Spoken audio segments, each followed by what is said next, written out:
കാസർഗോഡ് നിന്ന് 15 വയസ്സായ ശ്രേയ എന്ന് പറഞ്ഞ പെൺകുട്ടിയെ കാണാണ്ടായിട്ട് 3 ആഴ്ചകളായി.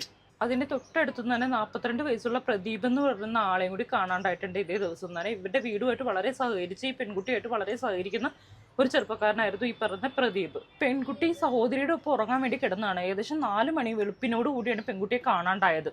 ഈ കുട്ടിയുടെ വീടിരിക്കുന്ന സ്ഥലത്തോട് ചുറ്റും കാടാണ്. ഏകദേശം 90 ഏക്കറോളം കാടാണെന്നാണ് പറയുന്നത്. ഇന്ന് പോലീസും അതുപോലെ തന്നെ ക്ലബ്ബ് 2-3 ക്ലബ്ബും കൂടി രൂപീകരിച്ചിട്ട് അവർ കൂട്ടമായിട്ട് തെരച്ചിലും കാര്യങ്ങളൊക്കെ നടത്തുന്നുണ്ടായിരുന്നു. ദുരൂഹ സാഹചര്യത്തിൽ 2 പേരും മരിച്ച നിലയിലാണ് കണ്ടെത്തിയിട്ടുള്ളത്. ആത്മഹത്യയാണോ കൊലപാതകമാണോ എന്താണെന്ന് പറയാൻ പറ്റുന്നില്ല. ചിലപ്പോൾ സ്നേഹമായിരിക്കാൻ 2 പേരും, വീട്ടുകാരും സമൂഹം എതിർക്കും എന്നുള്ള പേടി കൊണ്ടായിരിക്കാം ആത്മഹത്യ ചെയ്തതായിരിക്കണം. ഇൻക്വസ്റ്റ് നടപടികളെല്ലാം പുരോഗമിച്ചുകൊണ്ടിരിക്കുന്നുണ്ട്. ബാക്കിയുള്ള കാര്യങ്ങളെല്ലാം പോസ്റ്റ്മോർട്ടത്തിന് ശേഷമാണ് പറയാൻ പറ്റത്തുള്ളൂ. ഞാൻ എപ്പോഴും എന്നും പറയുന്നത് പോലെ തന്നെ നമ്മുടെ കൊച്ചുമക്കളെ എല്ലാം നമ്മൾ സൂക്ഷിക്കുക. പാരൻസാണ് അതിനകത്ത് മുൻകൈ എടുക്കേണ്ടത്.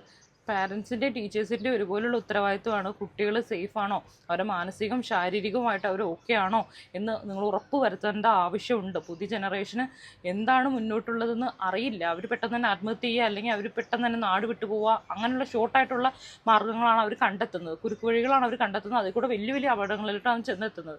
അതുകൊണ്ട് ദയവായിട്ട് പാരൻസും അതുപോലെ തന്നെ ടീച്ചേഴ്സും ഒരുമിച്ച് നിന്നിട്ട് നമുക്ക് പുതിയൊരു ജനറേഷൻ വേണം, നല്ലൊരു ജനറേഷൻ വേണം. അതിനെല്ലാവരും ഒരുമിച്ച് സംഘടിച്ച് നിൽക്കേണ്ട ആവശ്യമുണ്ട്.